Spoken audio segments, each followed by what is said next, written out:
আসসালামু আলাইকুম বন্ধুরা। আমি আমাদের লাইফের কিছু কথা আজকে বলবো যে कि ज़िंदगी में एक चीज़ तय है, हम आप हम सब लोग सुबह से लेकर के शाम तक कुछ ना कुछ काम तो करते ही हैं, लेकिन ज़िंदगी में ये 4 लाइन अगर याद रख लिया जाए तो उस काम के मायने बदल सकते हैं। जी हाँ, कि काम करो ऐसा कि पहचान बन जाए और हर कदम चलो ऐसा कि निशान बन जाए। ज़िंदगी सबने काटती है मेरे दोस्त, लेकिन ज़िंदगी को ऐसे जियो कि मिसाल बन जाए। और हर काम को करने के लिए दोस्तों एक सही निर्णय का, सही डिसीजन का ज़रूरत होता है। जैसे हम बात करेंगे कि एक प्लेन को जब अपने रनवे से टेक ऑफ करने के लिए एक डिसीजन की ज़रूरत होता है। जब वो एक स्पीड में निकालते हैं, जब उसका स्पीड टॉप पर छूते हैं, जब रनवे ख़त्म होने जाते हैं, तब उसको फाइनली एक डिसीजन लेना पड़ता है और आखिरी में वो डिसीजन लेता है और उसको टेक अप करता है। अगर वो डिसीजन लेने में थोड़ा सा लेट हो जाए, अगर वो डिसीजन सही समय पर ना हो, तो क्या होता है, वो प्लेन क्रैश हो जाने की संभावना रहता है। जैसे एक घोड़ा जब रेस पर दौड़ता है तो उसको एक डिसीजन लेना पड़ता है। कब वो डिसीजन लेना पड़ता है? एक फिनिशिंग पॉइंट पर आकर के, जब उसको दौड़ा नहीं जाता है और दौड़ा नहीं जाता है, लेकिन फिर भी फिनिशिंग पॉइंट पे एक डिसीजन की ज़रूरत होता है और वो डिसीजन लेता है, तभी तो वो 100 गुना ताकतवर होता है। वो घोड़ा 100 घोड़े से भी ज़्यादा नहीं दौड़ सकते हैं, लेकिन 100 घोड़े से भी ज़्यादा ताकतवर क्यों हुआ? कि वो फिनिशिंग पॉइंट पे जब उसको दौड़ा नहीं जा रहा था, तभी वो एक फिनिशिंग पॉइंट पे एक अच्छा सा डिसीजन लिया, अच्छा सा निर्णय लिया और वो दौड़ा, लास्ट तक दौड़ा और फर्स्ट आया। किसके बल पर? वो निर्णय के बल पर, वो डिसीजन के बल पर, वो फिनिशिंग पॉइंट पे डिसीजन लिया, सबकी तरह नहीं छोड़ दिया, इसीलिए वो जा कर के फर्स्ट आया। और दोस्तों, अपने जीवन में सक्सेस होने के लिए ऐसे ही डिसीजन की ज़रूरत है, जो फिनिशिंग पॉइंट पे एक निर्णय की ज़रूरत है। अगर उसको हम अच्छे से लेना सीख जाएंगे तो डेफिनेटली हमारे लाइफ में भी बहुत बड़ा परिवर्तन। जैसे एक कुत्ता एक खरगोश के पीछे दौड़ रहा था और वो खरगोश भी डिसीजन लिया कि मेरा ज़िंदगी को बचाना है, और वो भी कुत्ते के आगे दौड़ा। जब थक गया और दौड़ा नहीं जा रहा था, तब एक अच्छा सा खाल, अच्छा सा एक बिल देख करके उसमें घुस गया। तब वो कुत्ता उसको देख पा रहा था, लेकिन पकड़ने का हैसियत नहीं था, ताकत नहीं था। तो उस कुत्ते ने उस खरगोश को पूछा कि मैं तो आपसे बहुत ताकतवर हूँ, बहुत ज़्यादा ताकतवर हूँ, लेकिन आपको पकड़ नहीं पाया। इसका कारण क्या है? इसका रीज़न क्या है? तो पता है मेरे दोस्त, और खरगोश ने क्या जवाब दिया कि देखिए, आप आपके डिनर के पीछे दौड़ रहे थे, आपका खाना के पीछे दौड़ रहे थे। आप मेरे को पकड़ लेते तो एक वक्त का खाना आपका हो जाता, एक वक्त का डिनर हो जाता। लेकिन मैं क्यों दौड़ रहा था पता है? मैं अपनी ज़िंदगी के लिए दौड़ रहा था। तो दोस्तों, मैं आप लोगों को कहना चाहूँगा कि सिर्फ डिनर के पीछे मत दौड़िए, अपने डिनर के पीछे मत दौड़िए। अगर डिनर के पीछे दौड़ेंगे, खाना के पीछे दौड़ेंगे, तो एक वक्त का खाना तो ज़रूर हासिल कर लेंगे, लेकिन ज़िंदगी को बचा नहीं पाएंगे। ज़िंदगी को सिक्योर करने के लिए दौड़िए, ज़िंदगी के लिए दौड़िए, अपने फ्यूचर के लिए दौड़िए। और अगर दौड़ा नहीं जा रहा है, तो मैं और एक बात आप लोगों को बताना चाहूँगा कि एक राजा थे और उन्होंने एक दिन 2 बाज को लेकर के आया और वो 2 बाज बहुत अच्छे दिख रहा था, नशीली उनका रंग था, बहुत ही अच्छा लग रहा था। तो उनका शौक़ था कि 2 बाज मेरा रहेगा, अरे 2 बाज को बड़ा करो, इन दोनों को मैं एक साथ उड़ते हुए देखना चाहता हूँ। तो एक आदमी को बुलाया गया और 2 बाज का देखभाल करने के लिए। फिर वो आदमी आया, उन लोगों को लेके गया, 2-4 दिन, 5 दिन, 10 दिन खाना वाना खिलाया, बड़ा हुआ। फिर उन लोगों को उड़ना सिखाया, उड़ा। तो राजा को एक दिन बुलाया गया, राजा ने आया और 2 बाज को उड़ाने के आदेश दिया गया।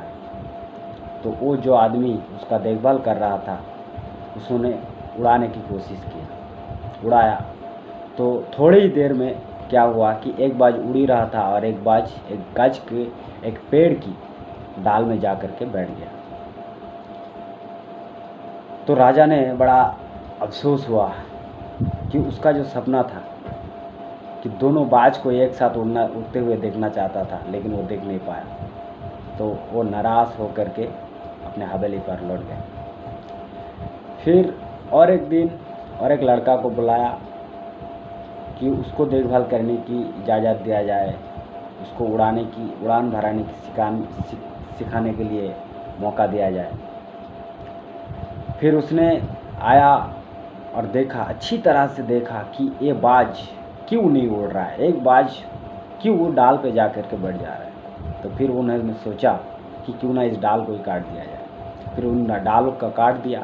फिर राजा को बुलाया और दोनों बाज को छोड़ा और दोनों बाज उड़ने लगा। फिर राजा देखकर आश्चर्य हुआ कि क्या बात है, कैसे ये सब हुआ। फिर वो व्यक्ति जवाब क्या दिया पता है कि राजा मशाई, बाज दोनों ही उड़ने में माहिर है, दोनों ही उड़ना चाहता है, लेकिन उसमें से एक बाज है जो कि आराम करना भी चाहता है। तो जिस डाल पे उसका फोकस था, जहाँ आराम करने के लिए वो बैठ जा रहा था, उस डाल को ही मैं काट दिया।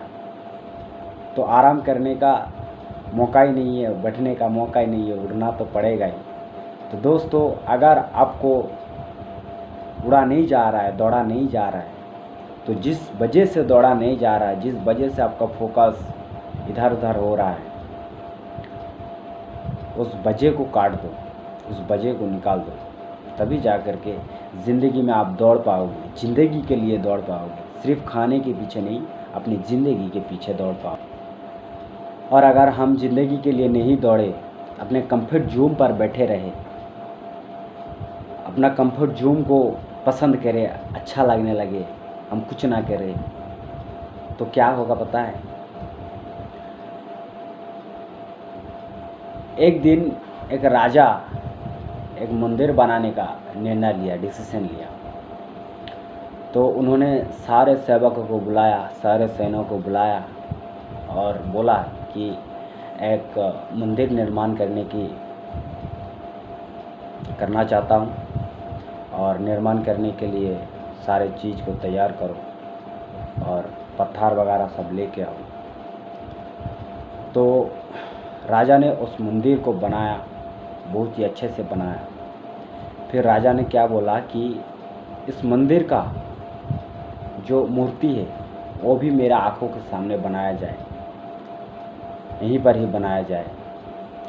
तो सैनिकों ने क्या किया कि एक पत्थर को जा कर के उठा करके लेके आ रहा था और लेके आया। फिर उसका पत्थर को कट करना स्टार्ट किया, खुदाई करना स्टार्ट किया। तो पत्थर क्या किया, टूट गया। उसने बोला कि मेरे में ये सहन नहीं है, आप लोग जो फटफट मार रहे हो, छेनी हाथौड़ी मार रहे हो, मुझे ये सहन नहीं हो रहा है, मैं नहीं सह पाऊँगा। तो उस पत्थर को छोड़ दिया गया। फिर और एक पत्थर को लाया गया, उसमें भी ऐसे ही छेनी हाथौड़ा से मारा, कट किया, मारा। फिर अपना साइज आया, मूर्ति का साइज निकला। फिर उसका अच्छे से घिसा, पॉलिश किया और मूर्ति का रूप दिया गया। तो उसी मूर्ति का सामने एक पत्थर की ज़रूरत था, क्योंकि नारियल फोड़ने के लिए भी एक पत्थर चाहिए होता है। तो जो पत्थर मूर्ति बनाने के लिए पहले लाया गया था, वो पत्थर तो पड़ा हुआ है, और पत्थर अगर लाया गया है तो बेकार कैसे किया जाए, उसको तो कुछ ना कुछ काम में लगाना है। तो वो पत्थर को उठा करके वो मूर्ति का पूरा सामने में रख दिया गया। और जब पूजा स्टार्ट हुआ तो सबने आया, पूजा किया, और हाथ में जो नारियल रहता है वो ऐसे करके पकड़ा और ढो करके मारता है। फिर और एक आता है, पूजा करता है, ढो करके मारता है। फिर और एक आता है, पूजा करता है, ढो करके मारता है। फिर वो जो पत्थर मूर्ति का सामने पड़ा था, उसने वो मूर्ति वाले पत्थर को पूछा कि भाई तू तो अच्छे जगह पर बैठ गया, तेरे को अच्छा जगह मिल गया, तेरे को पूजा मिल रहा है, तेरा सम्मान हो रहा है, तेरे को कितने फूल का माला मिल रहा है, हार मिल रहा है, और देख मेरा किस्मत कितना ख़राब है। मेरे को तो पहले छोड़ दिया, फिर उठा कर ला के यहाँ रख दिया कि ज़िंदगी भर मेरे को नारियल का फोड़ खाना है। तो दोस्तों, वो पत्थर जो मूर्ति बना हुआ था उसने एक जवाब दिया कि देख, तेरे को भी यहीं पर ला करके बैठाया गया था और काट स्टार्ट किया गया था, हथौड़े से मारना स्टार्ट हुआ था, लेकिन तू सहन नहीं किया, तेरे को सहा नहीं गया। और मैंने सहा। मैंने जितने मेरे ऊपर जितने हथौड़ा फोड़ा, जितने हथौड़ा का घा दिया गया, मैं सबको सहन किया, तभी आज मेरे को ये जगह मिला। अगर मैं भी नहीं सहता तो मेरे को भी ये जगह नहीं मिलता। मेरे को भी क्या पता कि कहाँ जा करके कहाँ लगाता और क्या क्या करता। अगर मेरे को फ्लोरिंग में बैठा दिया जाता तो क्या होता, मेरे ऊपर से कितने लोग गुजरते, कितने लोग आते, कितने लोग मेरे को मार करके चले जाते, सोच। तो यहाँ पर एक चीज़ सीखने को मिलता है मेरे दोस्त, कि ज़िंदगी में कंफर्ट जोन छोड़ना है, और जो कट हमारे लाइफ में करना है उसके लिए दर्द हमको सहना है। और दर्द अगर नहीं सहेंगे तो हमारा जो स्थान है, हमारा स्थान भी वही पत्थर का जैसा हो जाएगा जिसमें नारियल फोड़ा जाता है। और सच में हमारे लाइफ इसी जगह में है। हमको उठ करके अगर नहीं जाए हम, तो हमारे ऊपर भी ऐसा ही हो रहा है, ऐसा ज़िंदगी भर होता चला जाता है। तो दोस्तों, डिसीजन लीजिए और कट कीजिए अपने आप को, ताकि आपको भी सम्मान मिले, आपको भी एक अच्छा सा स्थान मिले, आपको भी एक अच्छा घर मिले, आपका परिवार को अच्छा सिक्योरिटी। श्रीलंका की बात है, कुछ दिन पहले की बात है। एक भिक्षुक था, एक सन्यासी था, जो बहुत ऊंचे लेवल के सन्यासी था। तो उन्होंने एक दिन सोचा कि उसने जितने भी ज्ञान अर्जित किए, ज्ञान प्राप्त किया, अपने आप को जाना, तो उसने सोचा कि क्यों ना मैंने जैसे अपने आप को जाना, जैसे ज्ञान प्राप्त किया, तो लोगों को भी सिखाया जाए। तो उसने आश्रम पर जितने भी शिष्य थे उनको सिखाना स्टार्ट किया, और करीब 25 साल तक उन्होंने शिक्षा दिया, उन्होंने ज्ञान बांटा। और आखिरी समय पर एक दिन अपने सभी शिष्यों को बुलाया और बोला कि मेरा अंतिम समय आ गया है, मेरा मुक्त प्राप्ति का समय आ चुका है, और मैं चाहता हूँ कि आप लोग 25 साल तक मेरा सेवा किया, मैं बहुत खुश हूँ, और मैं चाहता हूँ कि मेरा अंतिम समय आ गया है, मेरा मुक्त प्राप्ति का समय आ चुका है, और मैं मुक्त प्राप्ति करने जा रहा हूँ। और मेरे साथ जो कोई भी आना चाहता है, मैं उनको भी लेके जाऊँगा। और ज्ञान तो छोड़िए, डायरेक्ट सीधा मुक्त प्राप्ति कराने का मौका मिल रहा है, तो मैं लेके जाऊँगा। और आप में से जो जाना चाहते हो, मेरा हाथ पकड़ो और चलो, मोक्ष प्राप्त कराता हूँ। तो गुरुजी ने सोचा कि सारे पीछे पड़ जाएंगे, लेकिन जब हाथ खड़ा करने की बारी आया तो किसी ने हाथ खड़ा नहीं किया। एक आदमी आधी हाथ खड़ा किया और उसने बोला कि गुरुजी गलत मत समझना, मैं मोक्ष प्राप्त करने के लिए हाथ खड़ा नहीं किया, मेरे को मंत्रों दे दो, मैं बाद में मोक्ष प्राप्त कर लूँगा। तो गुरुजी ने सोचा कि ऐसा मंत्रों तो आज तक मैंने कहीं सुना नहीं, मेरे पाया नहीं। तो दोस्तों, डायमंड बनने के लिए, अपने ज़िंदगी में सफल होने के लिए ऐसा कोई मंत्र नहीं है जो आपने चाहा, हमने चाहा और हमारे गुरुजी ने एक इंजेक्शन लेकर आया और बोला घूमो, और घुमा और दिया, फिर बोला कि लो आप सफल हो गए, आप मोक्ष प्राप्ति हो गए, आप ज्ञानी हो गए।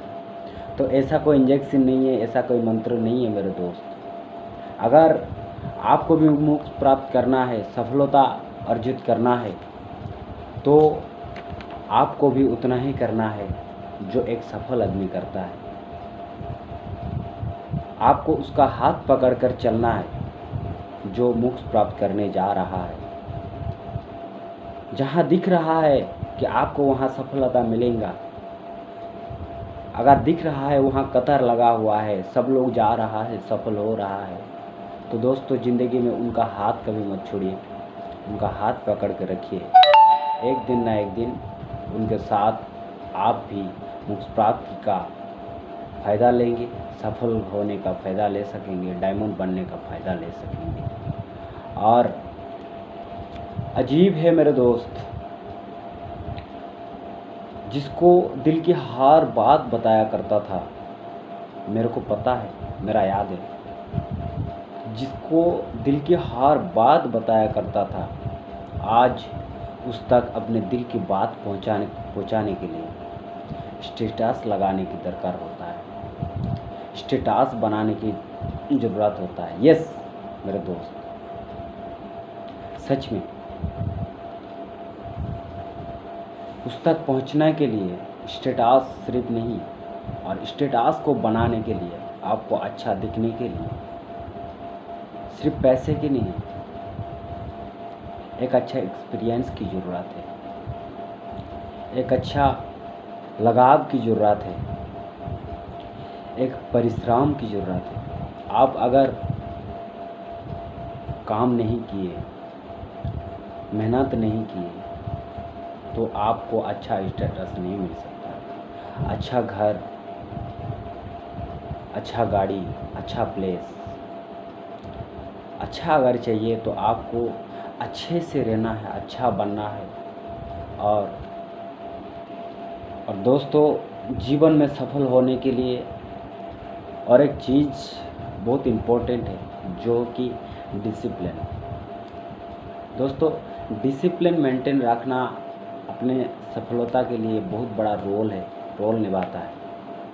जैसे आप किसी काम को कर रहे थे, तो वहाँ अगर 100% दिमाग, 100% मन नहीं लगाते हैं, तो उसी काम के दरमियान ऐसा कुछ घटना घट जाता है जो आपको पता नहीं चलता है, और बाद में आपका बहुत बड़ा लॉस हो जाता है। जैसे अगर हम सब एक मीटिंग में जुड़े हैं, और किसी वजह से, किसी दरकार की वजह से अगर मेरा एक कॉल आ जाता है और मैं वो कॉल को रिसीव कर लेता हूँ, तो क्या होता है पता है कि उस वक्त मीटिंग में जो बात चल रहा होता है, जो इम्पोर्टेंट बात चल रहा होता है कि कल का डिसीजन क्या होगा, कल का प्लानिंग क्या होगा, कल के बारे में जब बात होने लगते हैं, हमको पता नहीं चलता है, हम दूसरे काम में दिमाग लगा देते हैं, तो हमको कल के प्लानिंग के बारे में, फ्यूचर के प्लानिंग के बारे में हम रेडी नहीं हो पाते। और दोस्तों, अपने फ्यूचर, अपने प्लान के बारे में अगर हम रेडी नहीं होते हैं, तो उसमें हमको सफलता मिलना बहुत मुश्किल हो जाता है। तो डिसिप्लिन को मेंटेन रखना सीख लीजिए, डिसिप्लिन में रहिए। और मैं दुआ करता हूँ आप सबके माइंड को कैसे स्थिर बनाएंगे और ज़रूर स्थिर बना पाएंगे। और आगे मैं थोड़ा सा बात करूँगा, जो हम जिस भी चीज़ को चाहते हैं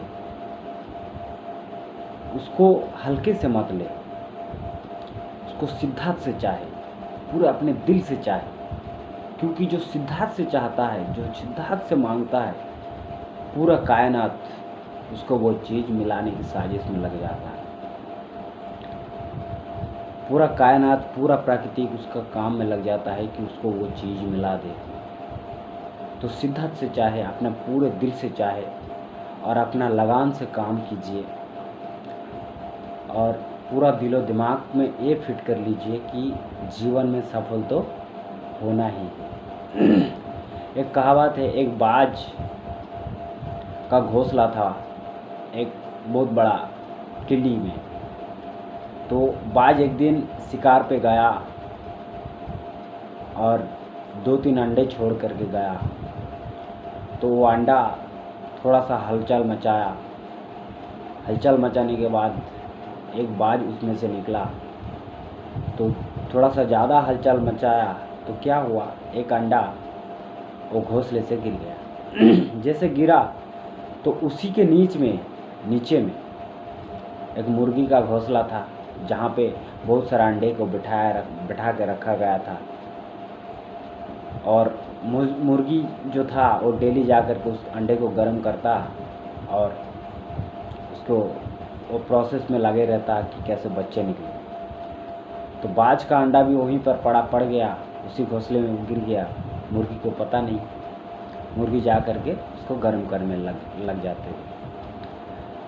तो जैसे गर्म हो करके जैसे एक एक करके मुर्गी का बच्चा निकला, उसी में से बाज का बच्चा भी निकला। और जैसे मुर्गी का बच्चा मुर्गी के साथ कुकड़ू कर रहा था, वो भी कर रहा था। करते करते एक दिन देखा ऊंचाई पर 2 बाज उड़ रहे थे, आकाश में, आसमान में 2 बाज उड़ रहे थे। तो उसको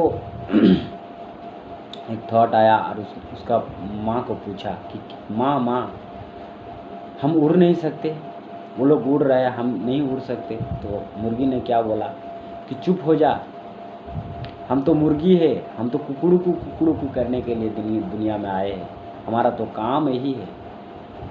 वो तो बाज है, उसका बात तू छोड़ दे। तो फिर दूसरे दिन भी वही देखा और उसका मन में आया कि काश हम भी उड़ सकते, हम भी इस जहाँ को देख सकते।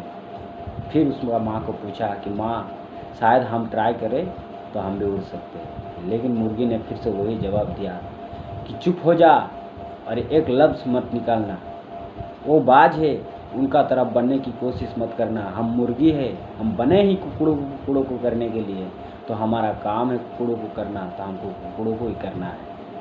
तो उस बाज को वो बात पर यकीन नहीं था।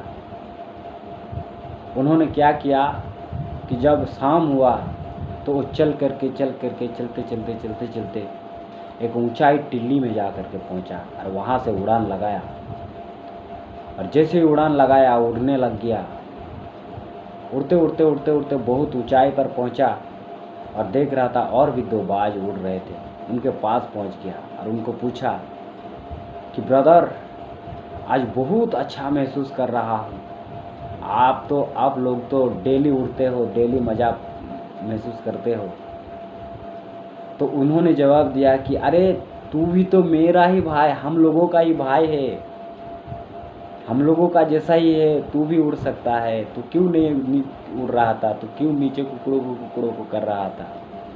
तो दोस्तों, हम लोगों का अंडा जहाँ भी फटा हुआ है और जहाँ कहीं भी गिरा था, हमको ये नहीं सोचना है कि हम भी मुर्गी है,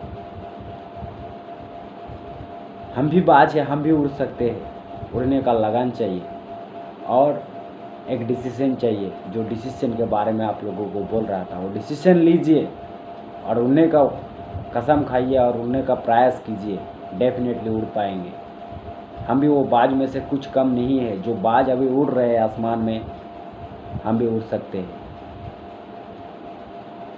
तो दोस्तों हम यहीं से आज ख़त्म करते हैं, और आप लोग इस वीडियो को ज़रूर पूरा देखे हैं। और देखने का वजह ये है कि काम करने से काम नहीं होता, काम पर लगन दे करके काम करने से काम होता है। तो लगन दे करके अपने 100% दिमाग, 100% मन दे करके काम कीजिए, सफलता ज़रूर मिलेगा, आप ज़रूर उड़ पाएंगे। मैं दुआ करता हूँ। अस्सलाम वालेकुम दोस्तों, और जिन्होंने भी लास्ट तक ये वीडियो को देखा, थैंक यू सो मच, और गो डायमंड।